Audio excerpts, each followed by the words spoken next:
Hello friends, welcome back to another lecture on Statics IQ. Statics IQ के digital learning platform में आप सभी का स्वागत है। दोस्तों, जैसा कि थंबनेल में देख रहे हैं कि आज के सेशन में हम बात कर रहे हैं दिल्ली पुलिस कांस्टेबल भर्ती 2023 की रिगार्डिंग एसएससी द्वारा पूछी गई कंप्यूटर के टॉपिक वाइज स्पेशल पर्सन के पार्ट 11 पे आज बात करेंगे। इससे पहले हमारे पार्ट 10 हो चुके हैं। यदि आपने ये पार्ट्स नहीं देखे हैं तो आप हमारे चैनल की प्लेलिस्ट में जाकर देख सकते हैं। और इन समस्त दोस्तों पार्ट्स के अंदर हमने बात की है, समस्त वीडियो में बात की है कि कोई भी पर्टिकुलर टॉपिक लिया है, उससे संबंधित जितने भी आपको पीवाईक्यू क्वेश्चन, जी हाँ, प्रीवियस ईयर क्वेश्चन जो पूछे गए आपको एग्जाम में, जो कि रिसेंट अभी 2022 और 23 में एग्जाम हुई है, उन सभी एग्जामों में किस प्रकार से आपको क्वेश्चन पूछे गए हैं, किस लैंग्वेज में क्वेश्चन पूछे गए हैं, उन सभी के बारे में हमने विस्तार पूर्वक यहाँ पे चर्चा की है। और आज के इस वीडियो में भी हम दोस्तों माइक्रोसॉफ्ट एक्सेल के ऊपर बात करेंगे। जी हाँ, माइक्रोसॉफ्ट एक्सेल से किस प्रकार से आपको दोस्तों क्वेश्चन पूछे जा सकते हैं, तो उन सभी के बारे में हम यहाँ पे चर्चा करने वाले हैं। तो दोस्तों वीडियो के अंत तक बने रहिएगा। और यदि आज ही आप हमारे चैनल से जुड़े तो चैनल को सब्सक्राइब करके बेल आइकन पे प्रेस कर दीजिएगा, ताकि इस प्रकार के समस्त वीडियो आपको सही समय से मिल सके और आपने जो सपना देख रखा है 2023 में वर्दी पाने का,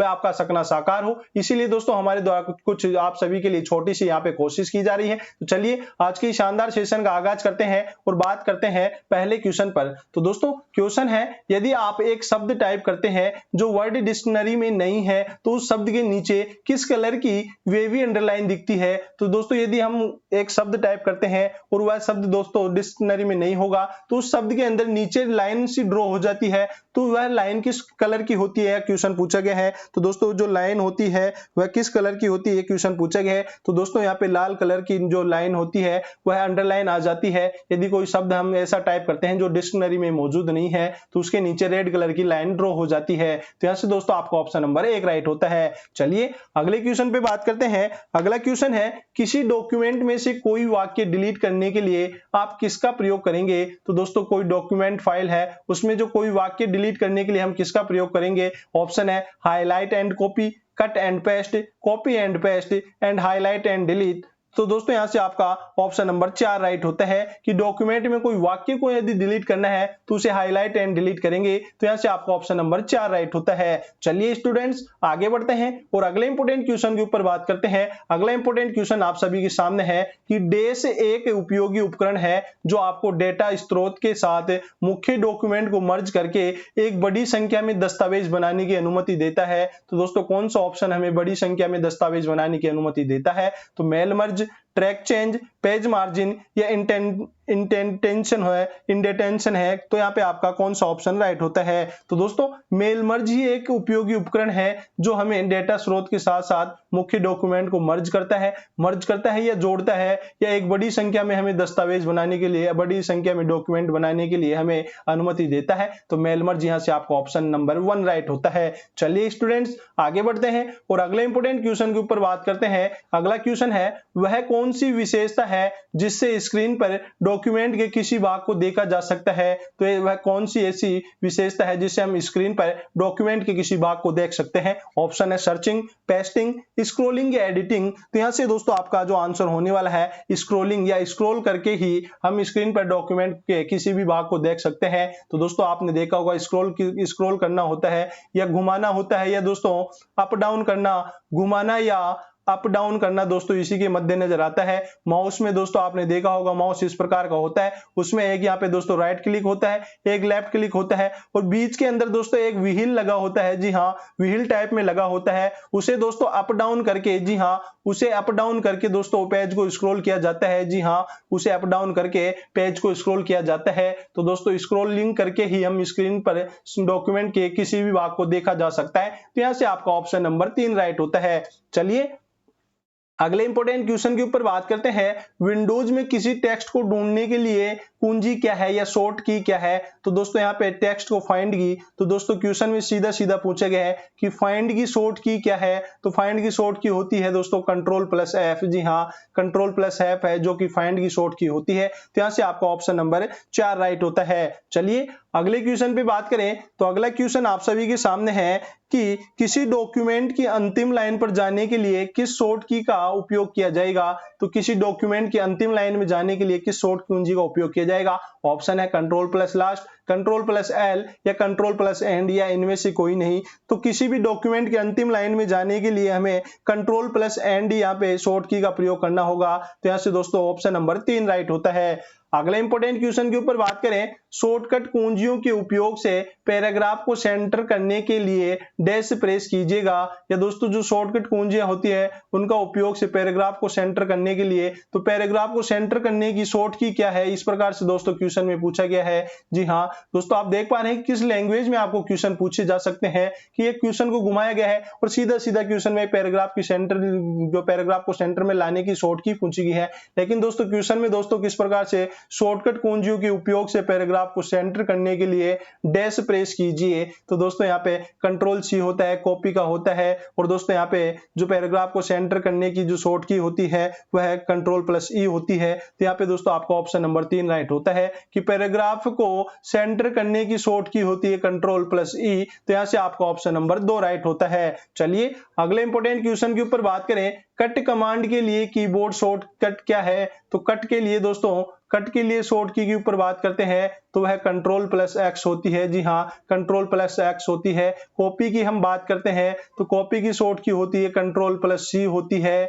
और बात करते हैं पेस्ट की, पेस्ट की जो शॉर्ट की होती है वह कंट्रोल प्लस वी पेस्ट की शॉर्ट की होती है। सेलेक्ट ऑल की बात करते हैं, सेलेक्ट ऑल की शॉर्ट की होती है वह कंट्रोल प्लस ए होती है। जी हाँ, कंट्रोल प्लस ए होती है। और दोस्तों अंडू और रीडू की जो बात करते हैं तो कंट्रोल प्लस जेड और कंट्रोल प्लस वाई, जो कि कंट्रोल प्लस वाई होती है, यह अंडू की होती है और यह रीडू की होती है। तो यह समस्त शॉर्ट कीज आपको पता होना चाहिए। और दोस्तों हमारे द्वारा शॉर्ट कीज का दोस्तों एक सेशन भी आप सभी के लिए रखा जाएगा। तो इसीलिए दोस्तों कहा गया है कि यदि आपने चैनल को सब्सक्राइब नहीं किया है तो चैनल को सब्सक्राइब करके बेल आइकन पर प्रेस कर दीजिएगा, ताकि दिल्ली पुलिस रिगार्डिंग दोस्तों यहाँ पे समस्त आपको, चाहे वह दोस्तों स्टैटिक जीके हो, इंडिया जीके हो या करंट अफेयर हो या कंप्यूटर हो, दोस्तों यहाँ पे हमारे द्वारा दिल्ली पुलिस में जो 60 क्वेश्चन आने वाले हैं, जिनमें दोस्तों 50 जो जीके जीएस के आएंगे और 10 कंप्यूटर के आएंगे, तो इन 60 नंबर की ही तैयारी हम यहाँ पे करने वाले हैं।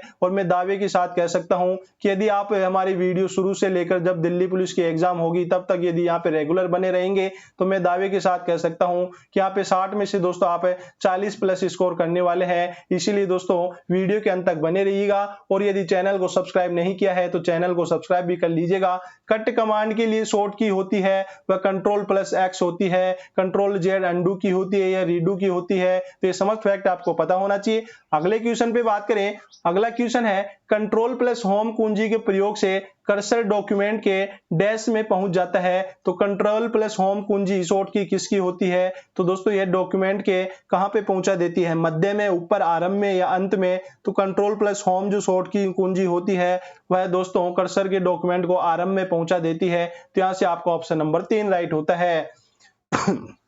अगले क्वेश्चन पे बात करते हैं, समग्र डॉक्यूमेंट सिलेक्ट करने के लिए निम्नलिखित में से किस शॉर्ट की का प्रयुक्त किया जाएगा? तो दोस्तों समग्र डॉक्यूमेंट को सिलेक्ट करने के लिए या सिलेक्ट ऑल करने के लिए दोस्तों क्वेश्चन में पूछा गया है कि सिलेक्ट ऑल की शॉर्ट कीज क्या होती है? तो सिलेक्ट ऑल की जो शॉर्ट की होती है वह कंट्रोल प्लस ए होती है, जो कि दोस्तों ऑप्शन नंबर 1 राइट होने वाला है। चलिए अगले इंपोर्टेंट क्वेश्चन के ऊपर बात करते हैं, टेक्स्ट को डैश बनाने के लिए कंट्रोल प्लस बी क्लिक करते हैं। तो कंट्रोल प्लस बी जो शॉर्ट कीज होती है वह दोस्तों हमारे द्वारा जो टेक्स्ट लिखे जाते हैं उन्हें बोल्ड करने की होती है। जी हाँ, बोल्ड करने की या जो गहरा किया जाता है, गहरा करने की शॉर्ट कीज होती है। तो यहाँ पे दोस्तों आपका बोल्ड ऑप्शन नंबर 4 राइट होने वाला है कि टेक्स्ट को बोल्ड बनाने के लिए कंट्रोल प्लस बी अपन शॉर्ट कीज का उपयोग किया जाता है। चलिए अगले इंपोर्टेंट क्वेश्चन के ऊपर बात करते हैं, कंट्रोल प्लस F12 के उपयोग से खुलता है। तो कंट्रोल प्लस F12 है, ये दोस्तों किसकी शॉर्ट की है? तो हम बात कर रहे हैं यहाँ पे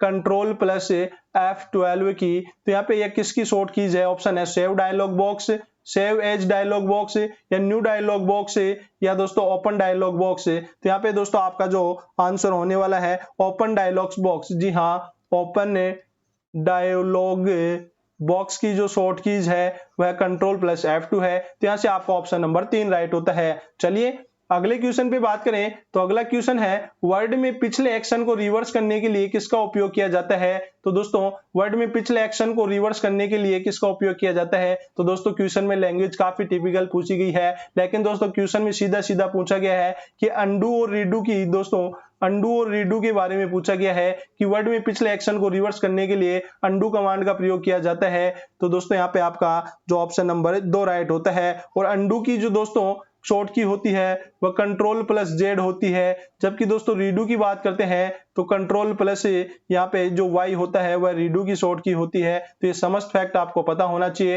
अंडू कमांड का प्रयोग पिछले एक्शन को रिवर्स करने के लिए किया जाता है। यहाँ से आपका ऑप्शन नंबर 2 राइट होता है। चलिए अगले इंपोर्टेंट क्वेश्चन के ऊपर बात करते हैं। तो अगला इंपोर्टेंट क्वेश्चन है कि किसी डॉक्यूमेंट को सेव और क्लोज करने के लिए किसका प्रयोग किया जाता है। तो किसी डॉक्यूमेंट को सेव या क्लोज करने के लिए उसे किसका प्रयोग किया जाएगा।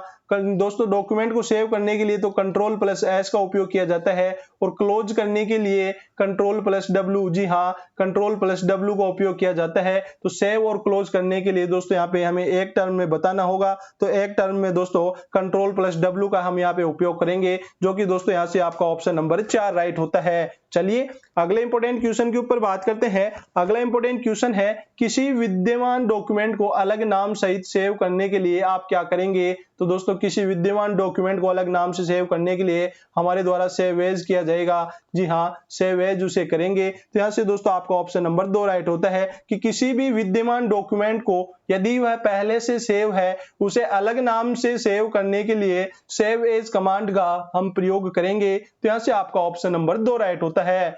अगले इंपोर्टेंट क्वेश्चन के ऊपर बात करते हैं। कर्सर की मौजूदा स्थिति के बाईं ओर एक कैरेक्टर को डिलीट करने के लिए किस कुंजी का प्रयोग करेंगे। तो कर्सर दोस्तों इस प्रकार से रहता है, तो ये दो प्रकार से डिलीट किया जाता है। एक दोस्तों दाईं ओर, एक दाईं ओर डिलीट किया जाएगा, एक दोस्तों बाईं ओर डिलीट किया जाता है। तो यहाँ पे कर्सर की मौजूदा स्थिति के बाईं ओर डिलीट करने के लिए इधर डिलीट दोस्तों इस तरफ डिलीट करना है, करने के लिए किस कुंजी का उपयोग किया जाएगा। तो यहाँ से दोस्तों जो आपका आंसर होने वाला है, जो बाईं ओर डिलीट करने के लिए बैक स्पेस का हम उपयोग करेंगे, जबकि दाईं ओर डिलीट करने के लिए दोस्तों हम डिलीट का उपयोग करते हैं, जी हाँ डिलीट का उपयोग करते हैं। तो ये समस्त फैक्ट आपको पता होना चाहिए। चलिए अगले क्वेश्चन पे बात करें। अगला क्वेश्चन है डैश सॉफ्टवेयर प्रयोक्ताओं को डाटा की रोज और कॉलमों को व्यवस्थित करने देता है। तो दोस्तों जो डाटा में रोज होती हैं या जो कॉलम होते हैं उन्हें व्यवस्थित करने का दोस्तों किस फंक्शन के द्वारा हम प्रयोग कर सकते हैं। तो यहाँ पे दोस्तों ऑप्शन है वर्ड प्रोसेसिंग,